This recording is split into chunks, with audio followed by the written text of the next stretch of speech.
Siempre es así. Cada miembro toma su propia decisión para unirse a ella y sabe lo que ella cree. Hay poca organización o propiedad y hay pocos edificios. El grupo posee normas estrictas y controles de comportamiento. Los predicadores, a menudo sin educación, surgen por la compulsión interna. Existe poca preocupación con las relaciones públicas. Ayer decíamos, hoy vivimos en un marco donde buscamos hacer lo que es políticamente correcto. Así surge la segunda generación. Veamos qué pasa con la segunda generación. Con el crecimiento viene la necesidad de organización y de construir edificios. Como resultado de la diligencia y de la frugalidad, los miembros se vuelven prósperos.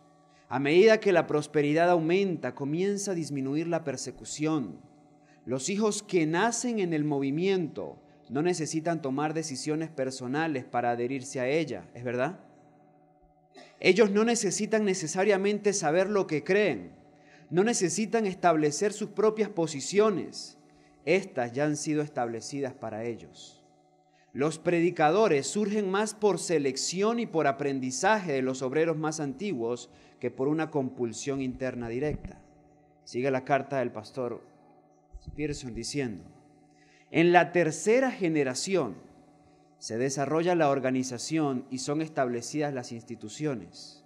Se ve la necesidad de escuelas para mantener la fe de los padres. Son establecidos los colegios o universidades. Los miembros tienen que ser exhortados para que vivan de acuerdo con las normas, mientras que al mismo tiempo las normas de la membresía son rebajadas. El grupo se vuelve descuidado a respecto de desfraternizar a los miembros no practicantes. El celo misionero se enfría. Hay más preocupación con respecto a las relaciones públicas. Los líderes estudian métodos para propagar su fe, empleando algunas veces recompensas extrínsecas como motivación para que sus miembros ejecuten su servicio. Los jóvenes cuestionan por qué son tan diferentes de los demás y comienzan los casamientos con personas de otra fe. Parecía profeta Robert Pearson, ¿no? ¿Será que esto es una realidad en el sostén propio? En la cuarta generación hay mucha más maquinaria. Aumenta el número de administradores, mientras que el número de obreros en el campo disminuye proporcionalmente. Se efectúan grandes concilios de iglesia para definir doctrinas. Son establecidas más escuelas, universidades y seminarios. Estos van al mundo para buscar su acreditación y tienden a volverse secularizados. Se reexaminan las posiciones y se modernizan los métodos. Se da atención a la cultura contemporánea con un interés en las artes, música, arquitectura, literatura. El movimiento trata de volverse relevante para con la sociedad contemporánea, envolviéndose en causas populares. Los servicios se vuelven formales. El grupo goza de completa aceptación por parte del mundo. La secta se ha convertido en iglesia.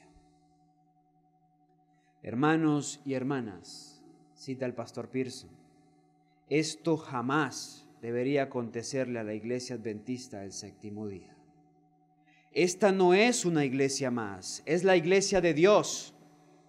Pero ustedes son los hombres y mujeres que están sentados en el santuario esta mañana y donde Dios quiere asegurarse que esto no va a suceder. Ya existen fuerzas sutiles, hermanos y hermanas, que están comenzando a ser agitadas.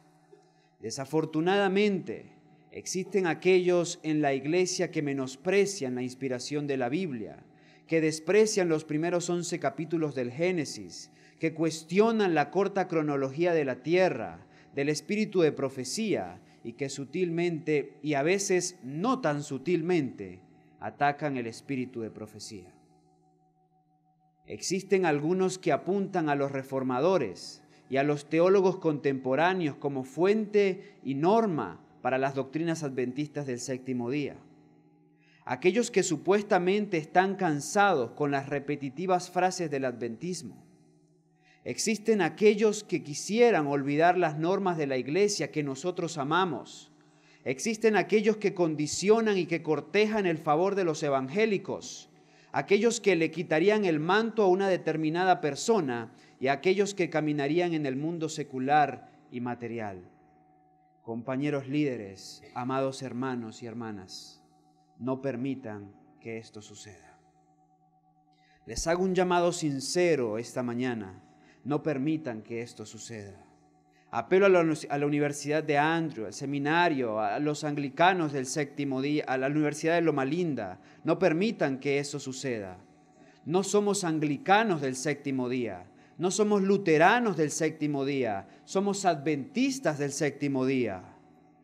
Esta es una iglesia, esta es la última iglesia de Dios con el último mensaje de Dios. Amén.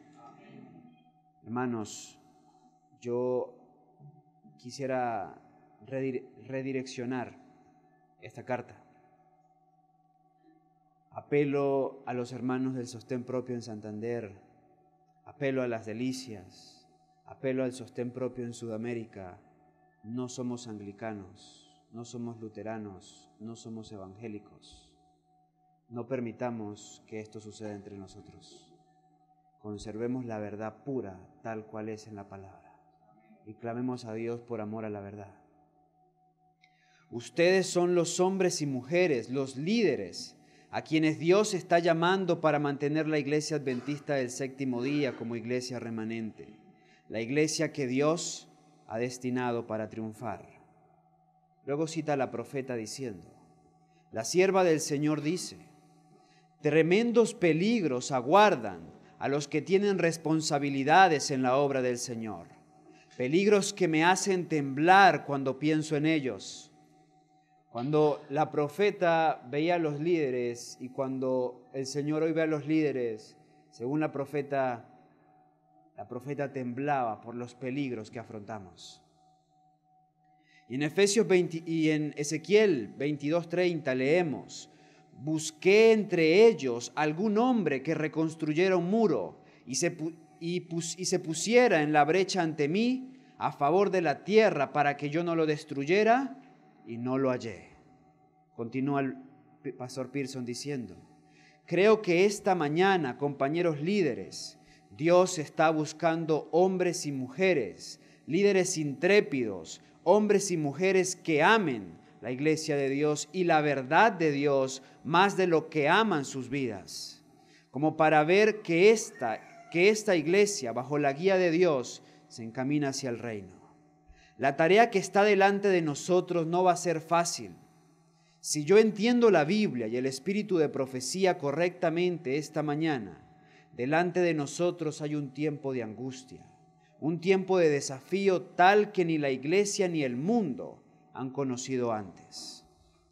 La sierva del Señor nos dice: el enemigo de las almas ha procurado introducir la suposición de que había de realizarse una gran reforma entre los adventistas del séptimo día y que esta reforma consistiría en renunciar a las doctrinas que están en pie como las columnas de nuestra fe y que había de comenzar un proceso de reorganización. Si se efectuara esta reforma, ¿qué resultaría? Los principios de verdad que Dios en su sabiduría ha dado a la iglesia remanente serían descartados. Sería cambiada nuestra religión. Los principios fundamentales que han sostenido la obra durante los últimos 50 años serían considerados como error. Se establecería una nueva organización. Se escribirían libros de una nueva orientación. ¿Les suena eso conocido?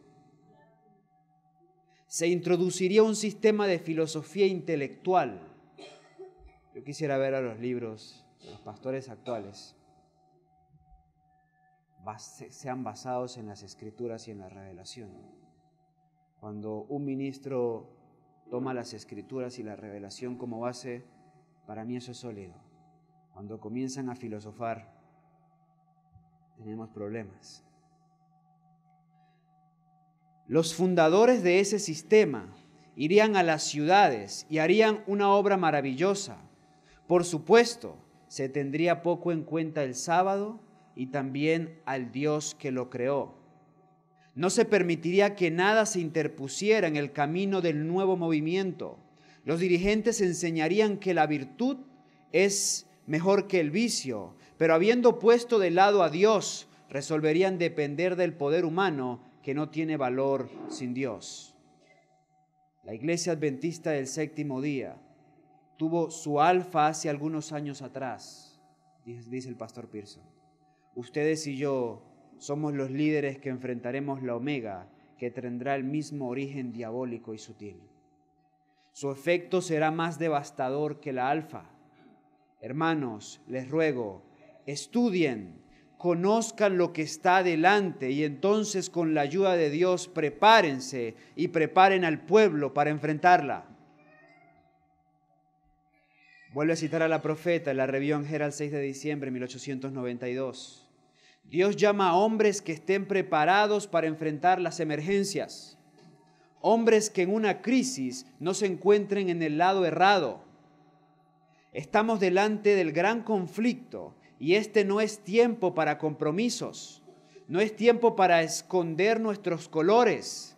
Cuando estalle el conflicto, que nadie se vuelva traidor.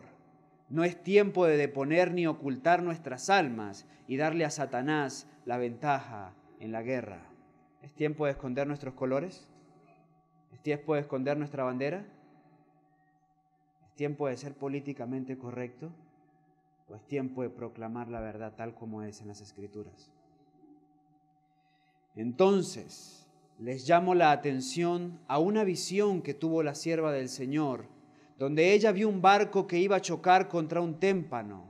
Ella dijo, navegaba un barco en medio de una densa neblina. De pronto el vigía exclamó, ¡un témpano a la vista! Allí, como una elevada torre por encima del barco, estaba un gigantesco témpano. Una voz autorizada exclamó, hazle frente. No hubo un momento de vacilación. Se demandaba acción instantánea. El maquinista dio marcha a todo vapor y el timonel dirigió el barco directamente contra el témpano. Con un crujido golpeó el témpano. Hubo una terrible sacudida y el témpano se rompió en muchos pedazos que cayeron sobre la cubierta con un estruendo semejante al trueno. Los pasajeros fueron violentamente sacudidos por la fuerza de la colisión, pero no se perdieron vidas. El navío se dañó, pero no sin remedio. Rebotó por el contacto, temblando de proa a popa como una criatura viviente. Entonces siguió adelante en su camino. El pueblo de Dios, los que guardan los mandamientos de Dios y tienen el testimonio de Jesús, a ellos el Señor les ha dicho, háganle frente. No escondan sus colores, no escondan la bandera ensangrentada de Emmanuel, enfréntenlo. ¿Hay zarandeo? Hay zarandeo. ¿Hay sacudimiento? Hay sacudón. Pero los del Señor se mantendrán. Bien sabía yo el significado de esta visión. Había recibido mis órdenes, había oído las palabras como una voz de nuestro capitán, hazle frente. Sabía cuál era mi deber y que no había un momento que perder. Había llegado el tiempo de una acción decidida. Sin demora, debía obedecer la orden, hazle frente. Vuelve a hablar el pastor diciendo, compañeros líderes, puede ser que en el futuro, no tan distante, tengáis que enfrentarlo. Oro a Dios para que os dé gracia, coraje y sabiduría. Oro a Dios para que nos dé gracia, coraje y sabiduría, porque no muy pronto, hoy, tenemos que enfrentarlo. Finalmente, cita la profeta, cuán maravilloso es pensar que la gran controversia se aproxima a su fin. Al final de la obra nos encontraremos con peligros que no sabremos cómo superar. Pero no olvidemos que los tres grandes poderes del cielo están obrando, que una mano divina está en el timón y que Dios hará que sus propósitos se cumplan. Reunirá del mundo a un pueblo que le servirá en justicia. Termina diciendo, Qué maravillosa seguridad tenemos esta mañana, hermanos y hermanas, que ustedes y yo estemos en la obra de Dios. Esta obra no depende de ningún hombre, depende de nuestra relación con Él. Existe solamente una manera de enfrentar el futuro, y esa es a los pies de la cruz. Una iglesia que tenga sus ojos fijos en el hombre del Calvario jamás caerá en apostasía. Gracias, hermanos y hermanas, por darme el privilegio de serviros durante estos últimos 45 años y que Dios bendiga a cada uno de ustedes. Quedó registrada en la Review Herald el 26 de noviembre 1978. Como nota, el pastor Pearson murió de un ataque al corazón. Su esposa cuenta que a su esposo lo encontraron muerto en posición de oración sobre su cama. Fue un hombre que sufrió hasta el último momento por el mensaje adventista. Murió en el año 1989. No permitamos que esto suceda, dijo el pastor Pearson. ¿Sucedió ya dentro del bloque denominacional? Sí. Y creo que el sostén propio está caminando en esa dirección. Y el diablo lo quiere así. El diablo lo quiere así. Pero aquí, por la revelación divina, encontramos herramientas claves para que eso no suceda. Una de las grandes verdades bíblicas es el remanente. Y siempre me encanta ver cómo Dios habla del remanente. Lo hace con gozo, lo hace con alegría. Lo hace como el padre que se regocija en su hijo fiel.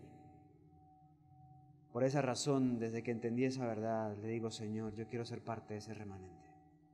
Sé que dificultades habrá. Sé que conflicto habrá. Pero sé que si caminamos en humildad con el Señor, podremos ser parte de ese grupo que le podrá decir al mundo, Dios tiene un pueblo y hay Dios en Israel. Esa fue la carta del pastor Robert Pearson. Y le quiero dirigir ese llamado a ustedes en esta mañana. No permitamos que esto suceda. Muy bien. Entremos en nuestro tema.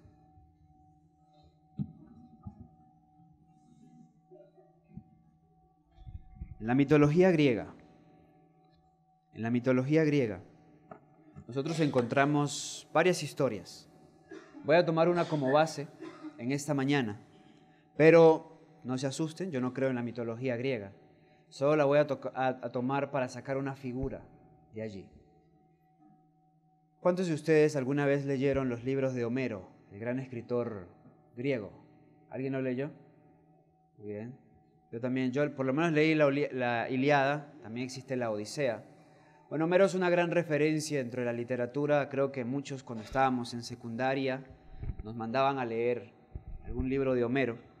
Yo personalmente leí la Ilíada, que cuenta la historia de la guerra entre los griegos y los troyanos, recordarán, donde terminaron resaltando varios personajes.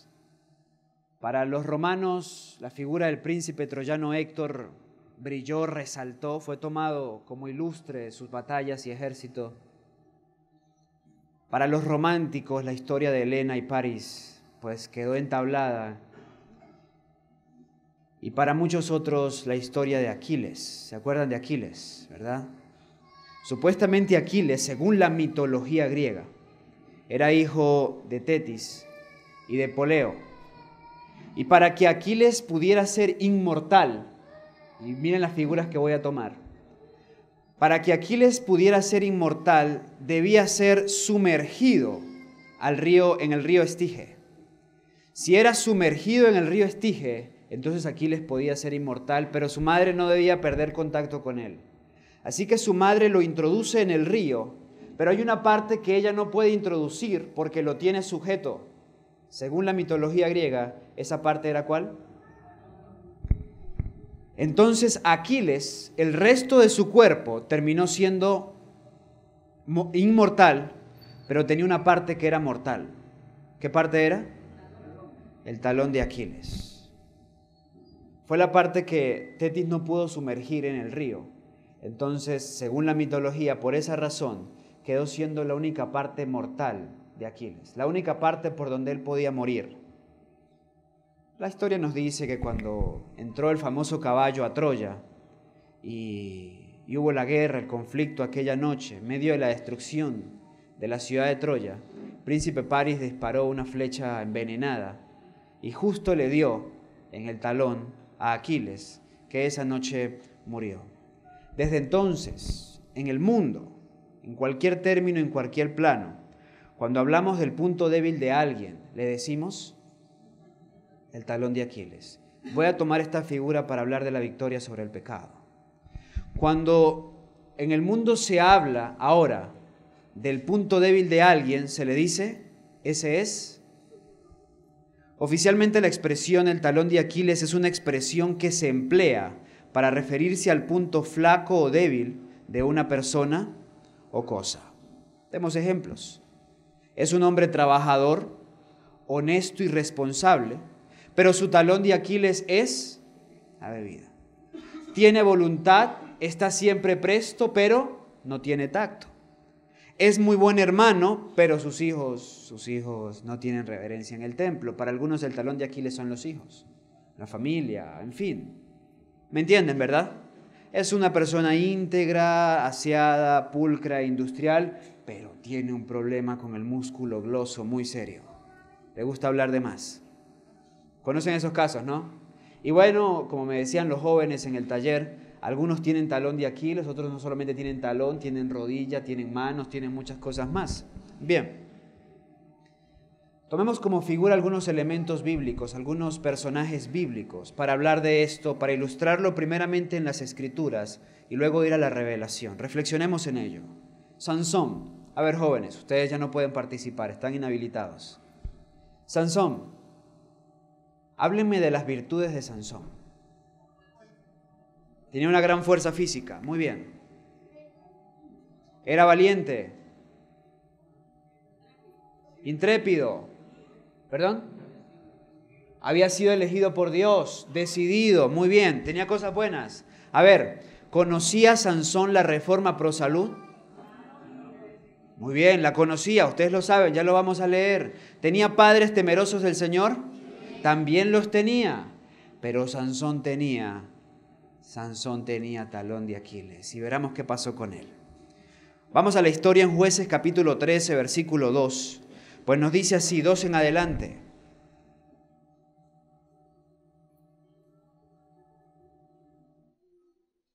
Y había un hombre de Sora, de la tribu de Dan, el que se llamaba Manoa, y su esposa era estéril y nunca había dado a luz. A esta mujer se le apareció el ángel de Jehová y le dijo, he aquí que tú eres estéril y no has dado a luz, mas concebirás y darás a luz un hijo. Nosotros conocemos la historia, el mismo ángel de Jehová, que es ¿quién? Jesús mismo, se le aparece a la madre para decirle, para profetizarle, para marcar el nacimiento de ese niño. Imagínense. Venía señalado por el mismo Cristo. Y ustedes conocen en el capítulo las influencias prenatales en conducción del niño y hogar cristiano, hablando al respecto. La profeta toma esta figura del caso del nacimiento de Sansón, hablando de la importancia del régimen alimenticio de la madre, ¿verdad? Antes de que el niño nazca. Bien, desde el vientre de su madre, Sansón ya vivía en la reforma pro salud. Habían cuidados específicos con él. Y nos dice el capítulo 13, versículo 24 del mismo libro de Jueces. Y la mujer dio a luz un hijo y le puso por nombre Sansón, y el niño creció y Jehová lo bendijo. Ahora capítulo 14, versículos 1 y 2. Veamos, comenzamos a indagar en sus talones de Aquiles. Y nos dice... Y descendió Sansón a Timnat, y vio en Timnat ¿a qué? Ya ustedes, como ustedes conocen la historia, ustedes saben cuáles eran sus talones de Aquiles. De las hijas de los filisteos. Y les pregunto, si Sansón, sabemos que tenía problemas con las mujeres, si el problema de Sansón hubiera sido solo con las mujeres de Israel, o sea, él hubiera practicado poligamia entre las mujeres de Israel, ¿hubiera sido pecado? ¿No?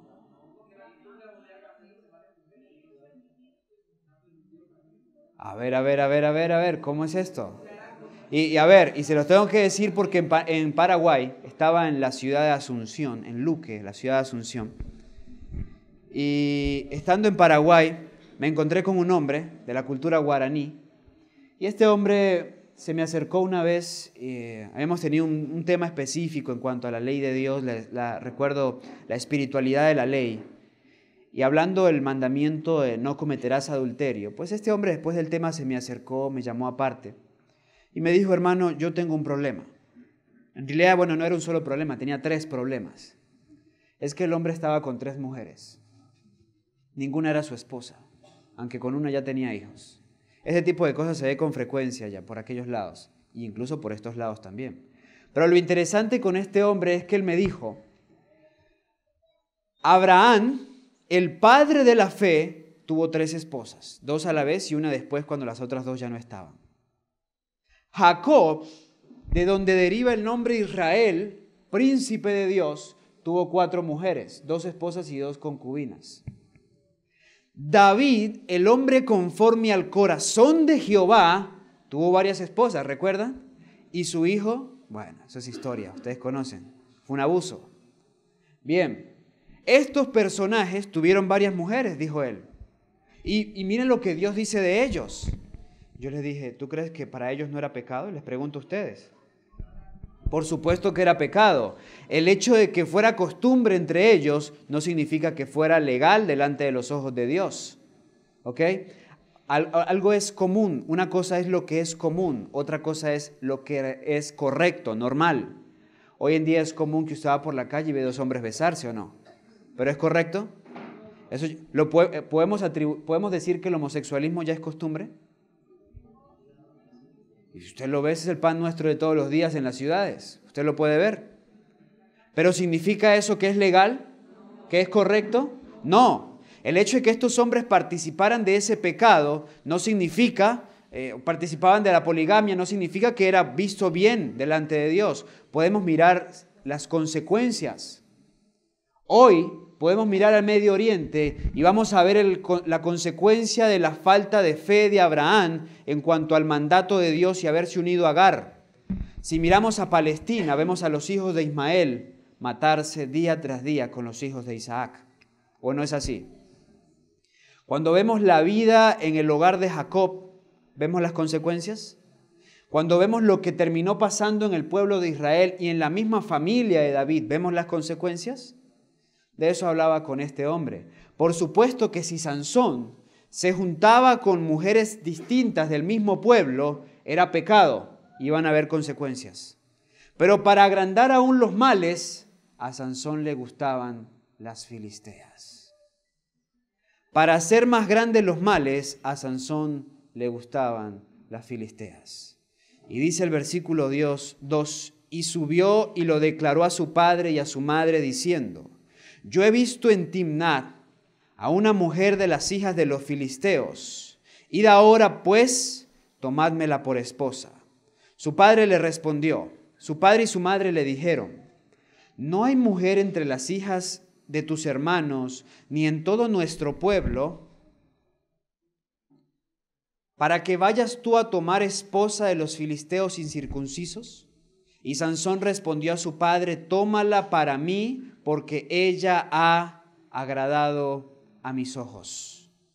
Y no se trata de eso el tema, pero cuando alguien se mueve por la complacencia de sus ojos, va a terminar perdiendo sus ojos. Bien no sea físicamente, será espiritualmente. A ellos les cabrá perfectamente la expresión de Jesús, tienen ojos, pero no ven, tienen oídos, pero no oyen. Segundo ejemplo, ustedes recuerdan la historia. Sansón se juntó con esta mujer, hubo engaño, hubo intento de asesinato, hubo muchos muertos. Mi padre me dijo alguna vez, los sabios aprenden de los errores de los demás, los inteligentes aprenden de sus propios errores y el bruto simple y sencillamente no aprende. Pues Sansón tenía la historia del pasado, seguramente Manoa se la refirió, y Sansón podía ver en el pasado lo que había ocurrido con Abraham, con Jacob, con todos estos personajes, con el mismo Gedeón. que era una historia más contemporánea para él, pero no quiso ser sabio. Y tampoco fue inteligente, porque él experimentó el chasco la primera vez, pero fue por la revancha. Segundo caso, Jueces capítulo 16, versículo 1. Y fue Sansón a Gaza, tierra pagana, y vio allí, ¿qué? Una mujer, su talón de Aquiles, pero ahora fue un paso más allá. El primer paso que él dio era una mujer pagana. Ahora, también era una mujer pagana, pero con una característica especial. ¿Qué era? Era meretriz. Meretriz, ramera. Esta mujer se dedicaba, como dicen en Bolivia, oficialmente así le llaman, trabajadora sexual. Así le dice el gobierno oficialmente allá, no sé cómo le dirán en otras partes. Trabajadora sexual, y tienen su sindicato también. Bien, Sansón vio a esta mujer y se llegó a ella. El diablo dijo, con este hombre a la tercera es la vencida. 3 versículos más adelante nos dice el mismo capítulo 16. Después de esto, aconteció que se enamoró de una mujer en el valle de Soret, la cual se llamaba, ustedes conocen la historia, con ella sí fue. Sansón fue destruido por su punto débil, su talón de Aquiles. Hermanos, desde ya les digo, lo que no venzamos nos vencerá y determinará nuestra destrucción. Lo que Sansón no venció y seguramente recibió gracia para ello, y seguramente escuchó la voz del Espíritu Santo llamándolo a vencer, declarando que tenía poder, que había poder en el cielo para que él obtuviera victoria sobre esa debilidad, sobre ese pecado. Pero Sansón no se rindió. La historia nos dice que para que muriera con algo de dignidad, el Señor le devolvió su fuerza. Sansón se arrepintió. Terminó tirando abajo el templo y muchos murieron y con ellos Sansón. La revelación proclama que Sansón se arrepintió y lo veremos en el reino de los cielos. Permítanme decir algo que creo particularmente. En el cielo todos estaremos contentos con nuestras coronas, ¿verdad? Todos estaremos contentos con la experiencia que tendremos allí. Pero veremos a Sansón, veremos a Pablo, veremos a Moisés. Y permítame robarle algunas sonrisas. Yo creo que Pablo necesita anatómicamente una estructura fuerte en su cabeza para soportar la cantidad de estrellas que habrán en su corona, que aún sigue cosechando y ganando para el Señor. Cuando veamos a Sansón, veamos a Pablo y veamos a Moisés, veremos a un hombre que fue llamado a algo mucho más grande, que fue llamado a cumplir un propósito noble, elevado en la causa de Dios, pero como no venció su talón de Aquiles y fue vencido por él, no alcanzó el propósito elevado que Dios tenía para su vida. Por otro lado, veremos hombres como Sansón y como Pablo y Moisés, quizás y otros más, también sujetos a pasiones semejantes a las nuestras, pero que sí le permitieron al Señor obtener victoria. Veamos qué nos dice la profeta, Patriarcas y Profetas, página 611. Físicamente fue Sansón el hombre más fuerte de la tierra, pero en lo que respecta al dominio de sí mismo, la integridad y la firmeza, fue uno de los más débiles. 2 páginas más adelante nos dice la profeta, y atención con esto, aquellos mismos a quienes Dios quiere usar como sus instrumentos para una obra especial, son los que con todo su poder Satanás procura extraviar. ¿A quién le interesa el diablo? ¿A los que tienen bailando en una discoteca? ¿A los que tiene cautivos bajo las falsas doctrinas? Le interesa a aquellos con quienes Dios tiene un asunto especial, a quienes Dios quiere utilizar de manera especial. Así que Él con todo su poder procura extraviarlos. Nos ataca, ¿en dónde?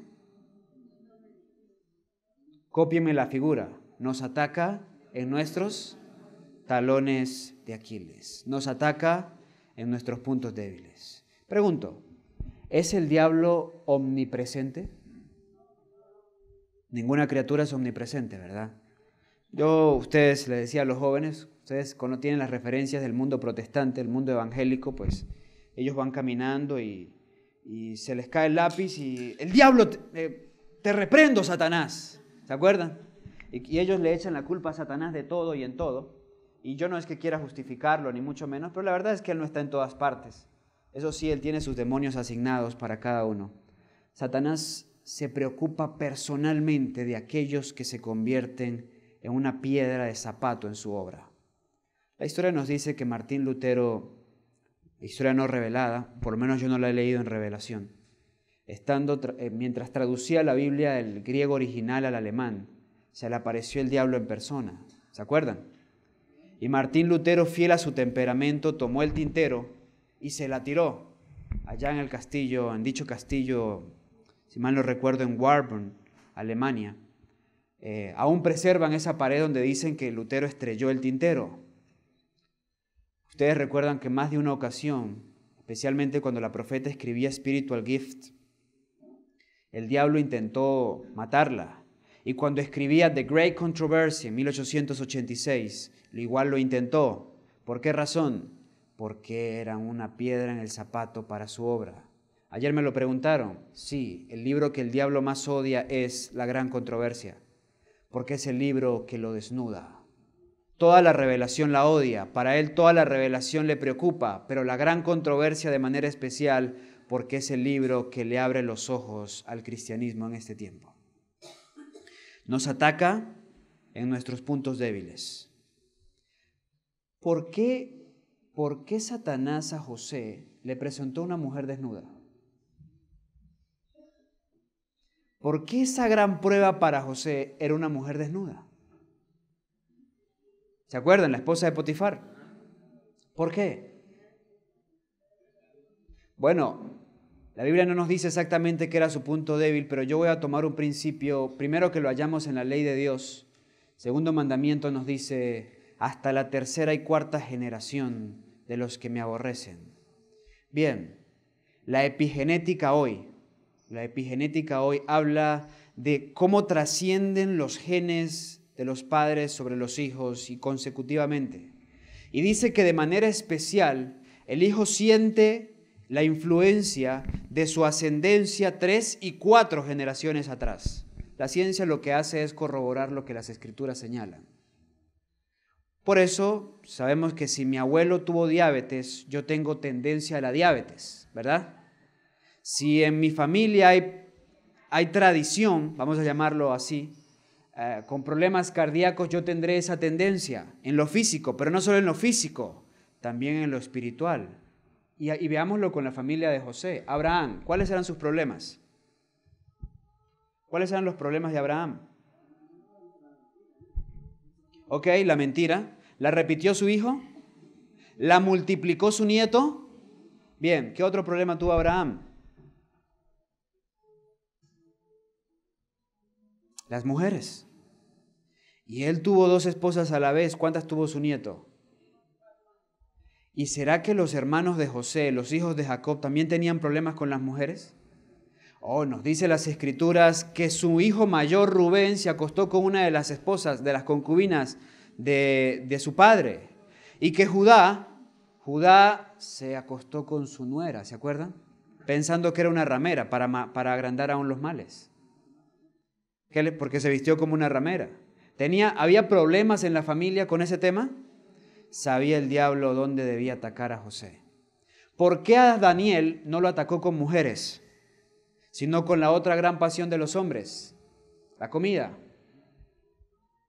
Bueno, si apelamos a algo fisiológico, pues Daniel tenía una incapacidad. Ustedes lo saben, capítulo 1 del mismo libro. Y pues la otra que le quedaba era la comida. Y por ahí el diablo lo atacó. El diablo sabe cuáles son nuestros puntos débiles y nos busca no solamente por lo que hemos cultivado, sino también lo que hemos heredado. Nos ataca en nuestros puntos débiles y obra por medio de los defectos de nuestro carácter para obtener el dominio de todo nuestro ser, pues sabe que si conservamos estos defectos, Él tendrá éxito. Segundo ejemplo. Judas Iscariote. Háblenme de las virtudes de este hombre. Líder, inteligente, buen administrador, o bueno, no digamos buen administrador, digamos que manejaba bien las matemáticas, ¿está bien? Porque bueno no era. O bueno en el oficio, pero ustedes saben el problemita que él tenía. Digamos, sumaba bien. Muy bien. ¿Qué más? Líder, administrador. ¿Era consagrado? ¿Manejó cierta consagración o no? Porque cuando el Señor mandó a los 12, pues los 12, según las Escrituras, aunque no especifica uno por uno, pero dice que los 12 echaron fuera demonios. Dice que los 12 restauraron enfermos. Y Judas pertenecía a esos 12. Amaba a Jesús, eso es verdad, aunque amaba otra cosa más que a Jesús, y ya lo veremos. Judas era escriba. Ser un escriba, wow, ser un escriba implicaba ser una persona muy diligente, organizada. Un escriba, hermanos, un escriba en su oficio tenía que ser tan pulcro, tan ordenado, tan fidedigno. Judas era escriba. Vean lo que nos dice Mateo capítulo 8, versículos 19 y 20. Y acercándose un escriba, le dijo: Maestro, te seguiré a donde quiera que vayas. Jesús le dijo: Las zorras tienen guaridas y las aves del cielo nidos, pero el Hijo del Hombre no tiene dónde recostar su cabeza. Esto es interesante. Jesús con frecuencia iba a las personas y le decía: ven y sígueme. Y si alguien le decía: maestro, te quiero seguir, pues Jesús. Pero cuando llega este escriba, le dice: maestro, Señor, te seguiré a donde quiera que vayas. Jesús le dice: yo no tengo nada. ¿Lo pueden ver? En otras palabras, esto es lo que Jesús le está diciendo: yo no tengo nada. Mira, las zorras tienen más que yo, las aves tienen más que yo no tengo nada. ¿Por qué Jesús le dijo eso? ¿Quién era este escriba? Deseado de todas las gentes, página 260, nos dice así: mientras Jesús estaba preparando a los discípulos para su ordenación, un hombre que no había sido llamado se presentó con insistencia entre ellos. Era Judas Iscariote, hombre que profesaba seguir a Cristo y que se adelantó ahora para solicitar un lugar en el círculo íntimo de los discípulos. Con gran fervor y aparente sinceridad declaró: Maestro, te seguiré a donde quiera que fueres. Jesús no le rechazó ni le dio la bienvenida, sino que pronunció tan solo estas palabras tristes: las zorras tienen cavernas y las aves del cielo nido, mas el Hijo del Hombre no tiene donde recueste su cabeza. Misma página. Judas creía que Jesús era el Mesías y uniéndose a los apóstoles esperaba conseguir un alto puesto en el nuevo reino. Así que Jesús se proponía desvanecer esta esperanza declarando su pobreza. Los discípulos anhelaban que Judas llegase a ser uno de ellos. Parecía un hombre respetable, de agudo discernimiento y habilidad administrativa, y lo recomendaron a Jesús como hombre que le ayudaría mucho en su obra. Les causó pues sorpresa que Jesús le recibiese tan fríamente. Segundo caso, Juan capítulo 12, San Juan capítulo 12, versículos 3 al 6. Ayer fue citado en el culto divino.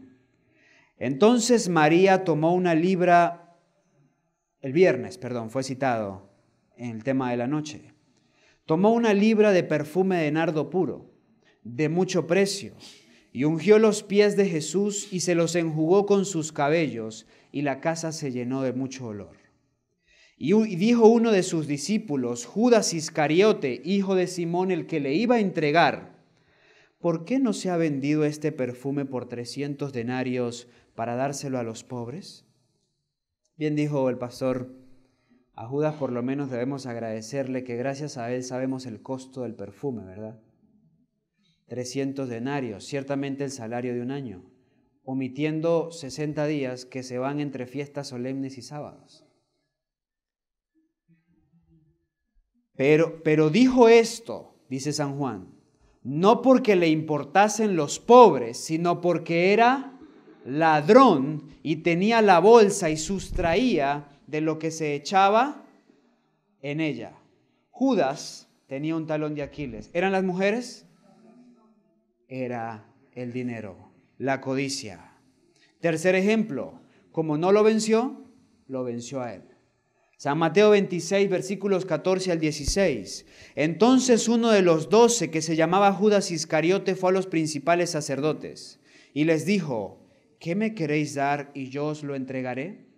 Y ellos le pesaron 30 piezas de plata, y desde entonces buscaba la oportunidad para entregarle. Consejo sobre mayordomía cristiana, página 232. Judas poseía cualidades valiosas, pero en su carácter habían algunos rasgos que debían ser extirpados antes que él pudiera salvarse. Su gran tendencia heredada y cultivada hacia el mal era la codicia.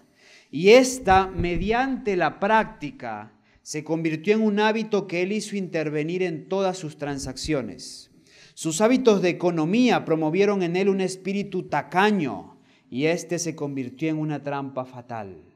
La ganancia llegó a ser su medida de una experiencia religiosa correcta, y toda virtud genuina fue subordinada a esto. Los principios de rectitud y de justicia practicados por Cristo no hallaron cabida en las prácticas de su vida. Deseado de todas las gentes, página 663. Judas tenía por naturaleza fuerte apego al dinero, pero no había sido siempre bastante corrupto para realizar una acción como esta. Había fomentado el mal espíritu de la avaricia hasta que éste había llegado a ser el motivo predominante de su vida. El amor al dinero superaba a su amor por Cristo. Al llegar a ser esclavo de un vicio, se entregó a Satanás para ser arrastrado a cualquier bajeza de pecado. El que practica un pecado es esclavo de él, bien lo dijo Pablo. A diferencia de Sansón, Judas no se arrepintió genuinamente. Y ustedes conocen el final de Judas. Judas se ahorcó, la rama en la que se ahorcó se rompió, y nos dice que mientras Jesús caminaba sus 2 kilómetros hasta el Calvario, encontraron el cuerpo, yacía en el suelo, y los perros lo devoraban. Así como terminó Jezabel, terminó Judas. Voy a citar algo no muy romántico del Apocalipsis. La primera parte, pues, buena. Si vencemos nuestros puntos débiles, si le permitimos al Señor darnos victoria sobre el pecado, nosotros participaremos de la cena del Cordero. Amén. Espero que todos los que hemos participado en este encuentro participamos de la cena del Cordero. Pero es simple.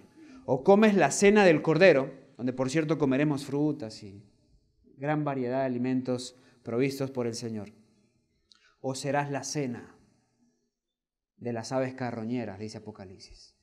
2 cosas. O comes la cena del Cordero, si le permites al Señor obtener victoria sobre el pecado en nosotros, o serás la cena de las aves carroñeras. No voy a leer cómo terminó Judas. Quiero avanzar a las citas finales para entrar en lo que queremos citar. Camino a Cristo, página 31. Cuidado de las dilaciones. Diríamos en el mundo, no dejes para mañana lo que puedes hacer hoy. No posterguéis la obra de abandonar vuestros pecados y de buscar la pureza del corazón por medio de Jesús. El himno tema habla, ser semejantes ¿a quién? Aquí es donde miles y miles han errado para su perdición eterna. No insistiré sobre la brevedad e incertidumbre de la vida, pero hay un terrible peligro, un peligro que no se entiende suficientemente en retardarse en ceder a la invitación del Espíritu Santo de Dios. Hermanos, cuidado con las dilaciones. Cuidado. ¿La vida es frágil? Bueno, se lo podemos preguntar a Elí. O podemos ver la historia de Elí. Se cayó, hermanos. Estaba sentado y se cayó y murió. Nadie sabe cuándo la muerte nos puede alcanzar. Nadie lo sabe. Le contaba a los jóvenes una experiencia que ocurrió en la ciudad de Trujillo, allá en Venezuela, mi ciudad natal. Un anciano de iglesias muy querido, trabajaba en la iglesia central y en la otra iglesia de la ciudad. llevaba gente, daba la fe de Jesús, estudios bíblicos, en fin. Pero tenía un talón de Aquiles parecido al de Sansón, manifiesto de una manera particular. Contrataba mujeres trabajadoras sexuales y se encontraba con ellas en ciertos lugares, en ciertos hoteles y demás. Era un muchacho, estaba soltero, sí, pero pues fornicación o no. Y tenía cerca de los 40 años de edad. Y una vez, en pleno acto, estando en ese servicio, pues tuvo un paro cardíaco, estando joven. Razones, no sé. Pero fue allí, después de su muerte, que se abrió delante de todos lo que en realidad pasaba con él. ¿Cuántas veces habrá escuchado la voz del Espíritu Santo? Muchas veces seguramente. Muchas veces seguramente escuchó la tierna invitación del Señor llamándolo a abandonar su pecado. Pero dejó para mañana lo que podía hacer ese día y un día le alcanzó la muerte en plena infracción de la ley. Ustedes saben cuáles son las consecuencias. Y mucho más cuando hablamos de alguien que tenía el conocimiento de la palabra. Dice la profeta, hay un terrible peligro, un peligro que no se entiende suficientemente en retardarse en ceder a la invitación del Espíritu Santo de Dios, en preferir vivir en el pecado, porque tal demora consiste realmente en eso. El pecado, por pequeño que se suponga, no puede consentirse sino a riesgo de una pérdida infinita. Y miren esta declaración, lo que no venzamos nos vencerá y determinará nuestra destrucción. La nueva teología te enseña, no es posible vencer sobre el pecado. ¿Y por qué lo enseña? Porque el diablo quiere que te pierdas. Por eso arrullan al pueblo en las iglesias, por eso lo arrullan.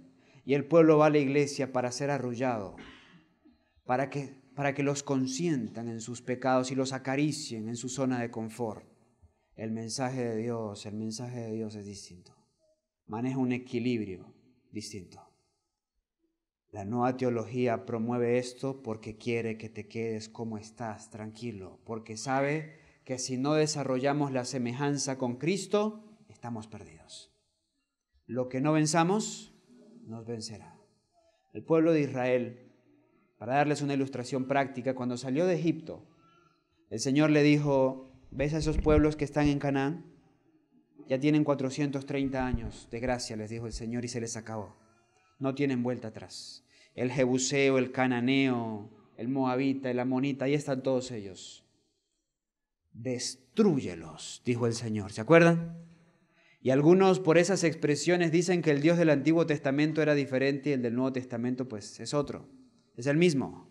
Dios les dijo, destrúyelos a todos. No dejes mujeres, no dejes niños, no dejes ancianos, ni siquiera dejes sus animales. ¿Se acuerdan?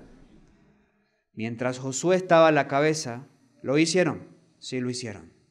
Tumbaron Jericó, conquistaron ciudades, las tribus tomaron posesión, algunas que otras se le escaparon por engaño. Murió Josué, termina el libro de Josué en victoria para el pueblo de Dios y comienza el libro de Jueces diciendo, y los hijos de Israel hicieron lo malo delante de los ojos de Jehová, y los amonitas los entregó en las manos de los amonitas, de los moabitas, de los filisteos, y esa es la constante en el libro de los Jueces. ¿Por qué? Porque cuando Dios les dijo, vénzanlos, ahora es el tiempo, ¿qué hicieron los hijos de Israel? No, pero Señor, pensándolo bien. Si yo los someto, ellos me pagan a mí tributo, y si me pagan tributo, pues crecemos en economía, ¿verdad? Nuestra moneda se hace más fuerte. Y ahorramos animales, Señor, tienen buenos becerros, tienen buenas ovejas. Esas las podemos dedicar al servicio. Comenzaron a cuestionar los mandatos de Dios. Hermanos, un mandato de Dios no se cuestiona, se obedece. Lo que no vencieron, los venció. Esos pueblos que sometieron al principio, luego crecieron, se desarrollaron y Dios entregó a Israel en las manos de esos pueblos. Yo le hablaba a los jóvenes terminando nuestro taller el viernes por la tarde por la importancia de la obediencia. Hermanos, abro un paréntesis. El Señor le dijo a Abraham, Génesis 17, al 8º día circuncidarás al niño. ¿Se acuerdan? No le dijo otro momento, le dijo al 8º. Pero si Abraham fuera como nosotros, Abraham seguramente le hubiera dicho, Señor, pero pensándolo bien, tú eres Padre, Hijo y Espíritu Santo. ¿Por qué no al 3º? Oh Señor, es Mateo, Marcos, Lucas y Juan. ¿Por qué no el 4º? Oh Señor, tu nombre es Yahvé. Yod, Het, Dad, Het. Son 4, tetragramatón, Señor. ¿Por qué no 4, verdad? El Señor le dijo al 8º. Menos mal que Abraham no cuestionaba el mandato del Señor. Abraham no sabía que en el plasma sanguíneo tenemos proteínas como la albúmina, el fibrinógeno y la protrombina. Él no sabía que la protrombina y el fibrinógeno son esenciales en la coagulación sanguínea, en la cicatrización. Tampoco sabía que es justo al 8º día cuando el neonato comienza a segregar, a tener esa presencia de esas proteínas en mayor cantidad en su plasma sanguíneo. ¿Sabía eso Abraham? Abraham, ¿qué sabía de protrombina y fibrinógeno? Pero ¿qué sí sabía Abraham? Obedecer. Eso sí sabía Abraham, obedecer. Y no iba a cuestionar un mandato de Dios. Si Dios dijo al 8º, es el 8º, Señor. Por eso no se le murió ninguno. Por eso no se le murió ninguno. Al pueblo de Israel el Señor le dijo, cuando vaya al baño, cuando vaya a hacer dos, dicen los niños, cuando vaya a evacuar, ¿se acuerdan? Lleve la estaca, haga un hueco, evacúe y luego tape. El pueblo de Israel no sabía lo que descubrió Anthony van Leeuwenhoek hace unos 400 años atrás, cuando a través del microscopio comenzó a ver esos pequeños organismos que son invisibles al ojo humano.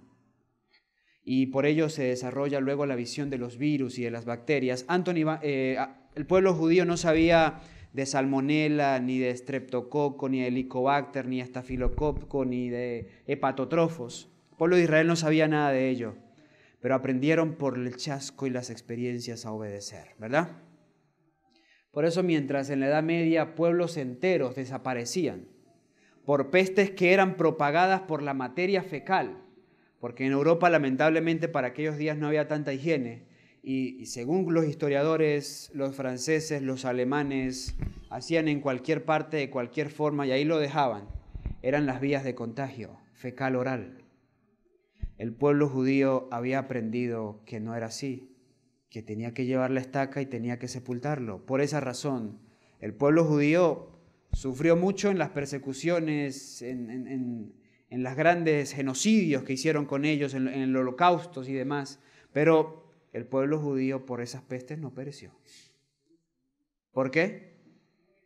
Porque aprendieron a obedecer, aunque no sabían nada de salmonela, ni estreptococo, ni estafilococo. Hermanos, los mandatos del Señor no se cuestionan, se obedecen. Punto. Amén. Veamos unas citas finales. Atención, hermanos. Joya los Testimonios, tomo 1, página 172. Vi a David suplicando al Señor que no lo abandonase cuando fuese viejo. Y vean por qué. Vi qué causa le arrancaba a esta ferviente oración. Veía él que la mayoría de los ancianos que lo rodeaban eran desgraciados y que las características desfavorables de su carácter se intensificaban especialmente con la edad. Ahí está el principio. Lo que no venzamos. Usted no sé si ha estado con esas abuelitas que pues de jóvenes eran amorosas, dadivosas, entregadas, y cuando llegan a la senectud todos quieren estar con esa abuelita, ¿verdad? Pero hay otras que, perdónenme la expresión, los nietos y los hijos están contando el tiempo para que ya puedan llevarla al cementerio. ¿Sí? ¿Por qué? Porque lo que nosotros jóvenes, y de eso se trató nuestro taller, no venzamos hoy, nos va a vencer. Los malos rasgos de carácter se intensifican con la edad. Por eso hoy es el día de tomar determinaciones y de permitirle al Señor hacer la transformación que necesitamos. Sabemos que eso no es algo, sabemos que eso no es un acto de magia, que eso no es algo de un momento para otro, pero es hoy el día de encaminarnos a vencer sobre nuestras debilidades.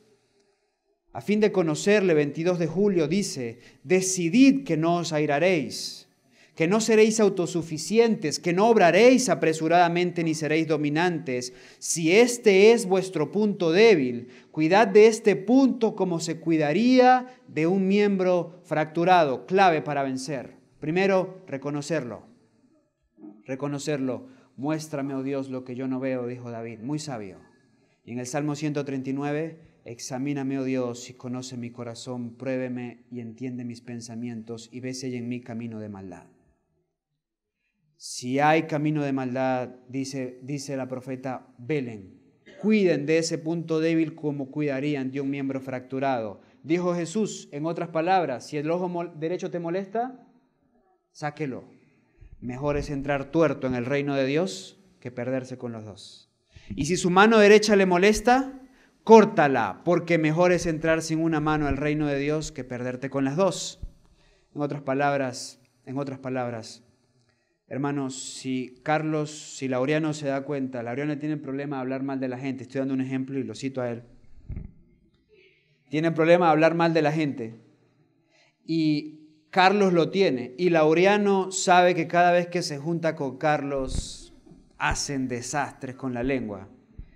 Si Laureano quiere vencer, ¿qué debe hacer? Apártese de Carlos. ¿O no es así? Apártese de Carlos. Estando en Bolivia, Edwin, ya te habías ido de Bolivia. Un muchacho se acercó una vez, tenían sus equipos, y se me acercó con su dispositivo móvil y me dijo, hermano, no puedo. Me extrañó, no puedo. ¿Qué sucede? No puedo. Tengo un problema con la música del mundo, tengo un problema con la pornografía. No puedo, me dijo. Necesito ayuda. Me entregó su dispositivo móvil. Cuando lo vi me di cuenta, el muchacho quiere vencer. Quiere vencer. Porque está haciendo su parte. Hoy los que malinterpretan la justificación por la fe le dicen, usted no tiene nada que hacer. Otra falsa doctrina, algo más de la nueva teología. Usted no tiene nada que hacer. La profeta dice, por la gracia de Dios y nuestros propios diligentes esfuerzos. El chico dijo, no puedo, ayúdame.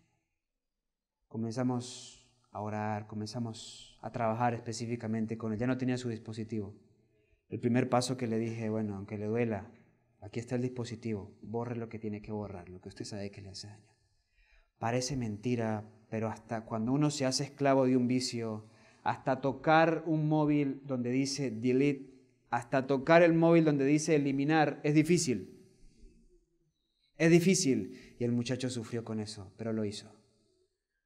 El Señor comenzó a hacer un trabajo en ese chico. A los meses, ya varios meses después, se me acercó y me dijo, hermano, ¿me lo puede devolver, por favor?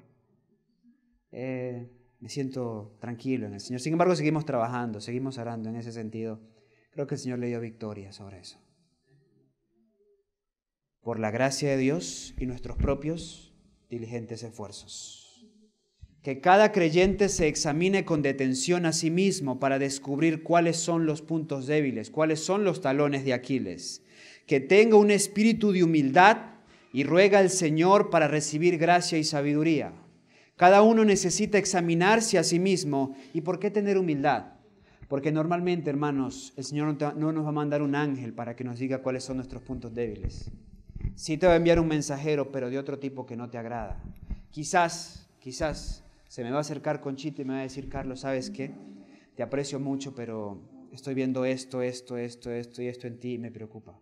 Y dos cosas, si el Señor genera esto en mi corazón, si camino en humildad, le voy a decir, hermana, gracias, ayúdame, oremos.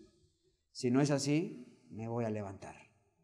Me está ofendiendo, me está insultando, se está metiendo conmigo, está quitando mis derechos. ¿Usted quién se cree que es? ¿Le suena conocido eso? Por eso le dice la profeta, tenga un espíritu de humildad y ruegue al Señor para recibir gracia y sabiduría y pida la fe que obra por el amor y purifica el alma. Revión Herald, agosto 1 de 1893. Podremos jactarnos de estar libres de muchas faltas de las que los otros son culpables. Pero aunque tengamos algunos puntos fuertes en nuestro carácter y tan solo un talón de Aquiles, hay comunión entre el pecado y el alma. Y quiero decirte algo, pecado es pecado, no importa cómo se llame. El borracho es tan pecador como el egoísta. La prostituta es tan pecador como el orgulloso. El asesino es tan pecador como el blasfemo. ¿O no es así? Pecado es pecado. Mi oración es que nosotros podamos decir como dijo Jesús: viene el príncipe de este mundo, mas no tenemos nada. No tenemos negocios, él y yo. Ojalá que cada uno de nosotros primero podamos vivir en los negocios del Padre y no tener ningún negocio con el enemigo. Viene el príncipe de este mundo, dijo Jesús, mas él y yo no tenemos nada que ver. Ojalá esa sea nuestra experiencia. Ojalá le permitamos eso al Señor.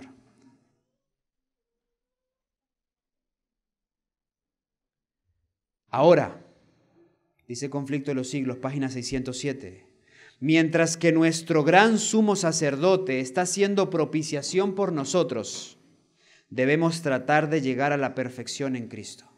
La Nueva Teología dice, cuando Jesús aparezca en gloria y majestad, seremos transformados a semejanza de su carácter. ¿Es eso verdad?